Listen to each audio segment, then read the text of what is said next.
আসসালামু আলাইকুম, সবাইকে স্বাগতম বাংলাদেশ ম্যাথ অলিম্পিয়াড ওয়ার্ল্ডের আরেকটি নতুন ভিডিওতে। আজকে আমরা ন্যাশনালের একটি প্রবলেম সলভ করব। এটি প্রাইমারি ক্যাটাগরিতে এসেছিল 2024 সালে। তো সবার আগে তোমরা প্রবলেমটা দেখো এবং সলভ করার চেষ্টা করো, পরে না পারলে ভিডিও সলিউশনটা দেখে নিও। আমরা ডাইরেক্ট প্রবলেমটা সলিউশন করা শুরু করব। তো প্রথমে প্রশ্ন বলা আছে, 2 অঙ্কের একটি পূর্ণ সংখ্যার 2টি সংখ্যাই ভিন্ন। সংখ্যাটির শেষ অঙ্কটি প্রথম অঙ্ক থেকে 7 কম সংখ্যাটির সর্বনিম্ন মান বের করো। তো চলো এটা সমাধান করা যাক।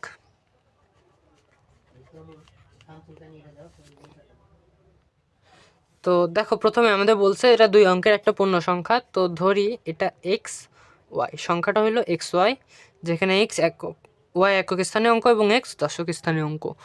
আর বলছে সংখ্যাটির শেষ অঙ্কটি প্রথম অঙ্ক থেকে 7 কম, মানে সংখ্যাটির শেষ অঙ্ক কোনটা? ওয়াই।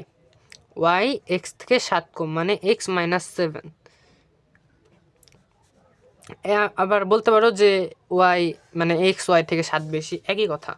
তো দেখো, তাহলে আমরা লিখতে পারি যে এক্স ওয়াই 7টাকে ওই পাশে নিয়ে গেলে ওয়াই প্লাস 7।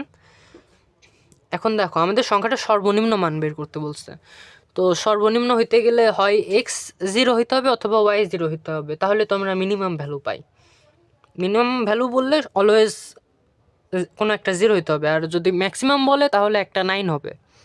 তো যেহেতু মিনিমাম বলছে, দেখো ওয়াইটা যদি 0 হয়, তাহলে ওয়াই যদি 0 হয় তাহলে এক্স ইকুয়াল আসে 0 প্লাস 7, এটা ইকুয়াল 7। তো তাহলে এক্স আসবে 7। তো আমরা সংখ্যাটা পাই 17।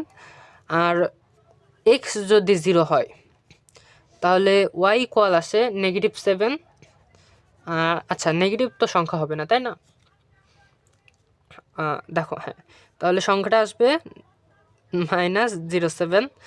তো এটা তো 2 অঙ্কের না, তো এটা গ্রহণযোগ্য না। তো আমাদের অ্যান্সার একটাই, অ্যান্সার হইল 70।